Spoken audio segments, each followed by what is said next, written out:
How to fix TikTok app not working. If your TikTok is showing no internet connection problem, when you try to open it, I'll teach you guys how to fix that. Hello guys, I'm Atticus, and in today's video, as I said, I'll be teaching you guys how you can fix the no internet connection problem on your TikTok. So let's just get started. First things first, go to your app store and make sure that your TikTok is up to date. So just search for TikTok, and after you search for it, make sure that you update it. So here you go, tap on update and make sure that you update it. And after it updates, try to use your TikTok again. And if the problem is still there, what you'll need to do is you'll need to make sure that you have proper internet connection.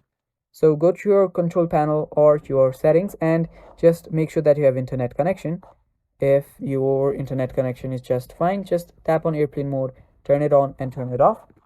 After you do that, what you need to do is try to use your TikTok again. And if the problem is still there, go to your settings. And after you're on your settings, go to general. And on general, scroll down till you find transfer or reset iPhone. Now tap on it and tap on reset. Here what we'll do is we'll reset our network settings as TikTok says there is internet connection problem. So just reset your network settings, and if there is an issue with your mobile's internet, that will get fixed. So that is how you fix the TikTok app not working problem, guys, and that's all for the video too. Thanks for watching. Stay tuned for more, and bye bye.